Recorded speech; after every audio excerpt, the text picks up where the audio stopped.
To be honest, I haven't created a nap or battled a life-threatening disease. At the age of 9, I didn't really see anything inherently different or special about myself.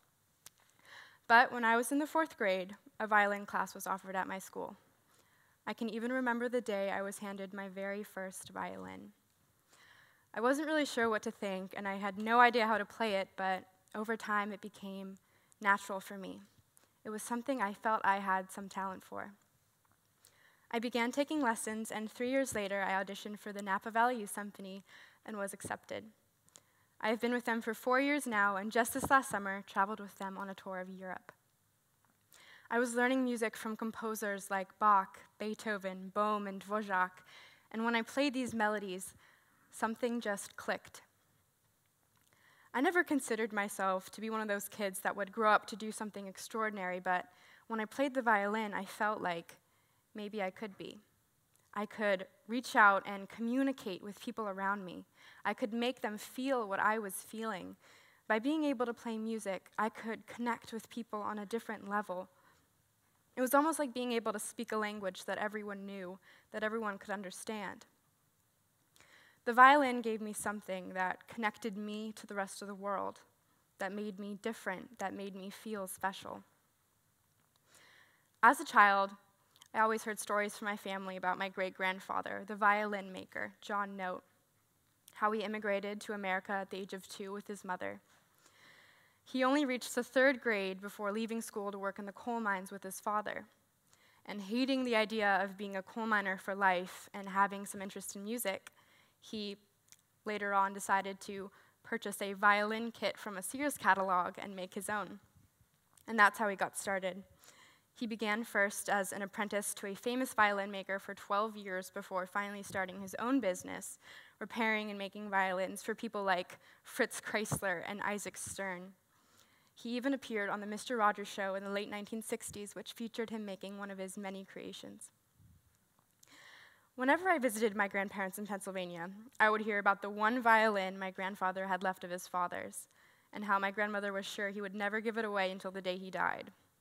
But when I turned 15, I was gradually becoming more and more advanced in violin, and that summer we went to my grandparents' house in Pennsylvania, and I brought my violin and I practiced every day in front of my grandfather. He loved to hear me play. His face just looked so at peace and at rest, and sometimes he cried when I played, and back then, I never really understood why. I felt like I had done something wrong, but I now know it was because he felt his father's presence there with him. He felt him speaking to him through my music, and this made me feel like it gave him some sort of comfort, some sort of connection to his father, and this gave me a feeling of meaning. Like my life, who I was, what I was doing, had significance. Like I had the power to transport people to a moment of freedom, a moment of heaven in the midst of their everyday lives. After my last practice for him that trip, he got up when I was finished, he walked into his room, and he came out with his father's violin, and he gave it to me. I felt so honored that he would trust me with something so special to him. This violin was made by my great-grandfather in 1922 when he was 23. On the back is his name engraved in Italian, Giovanni Nuoto. When I play this instrument, I feel a connection to my family and its past.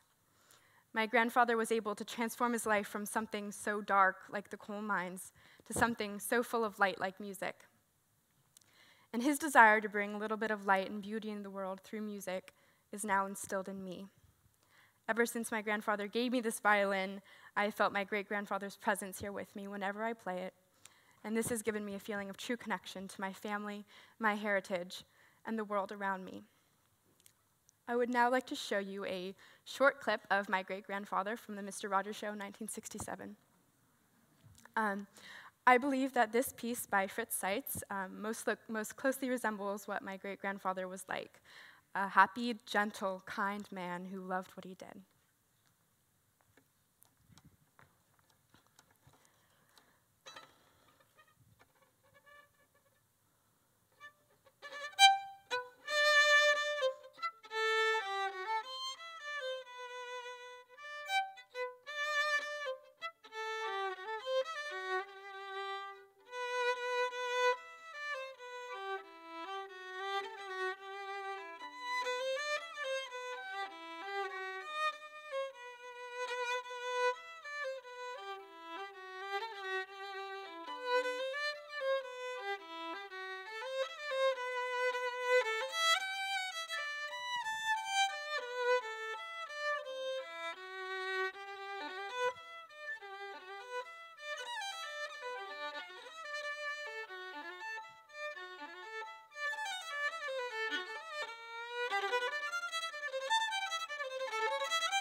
Thank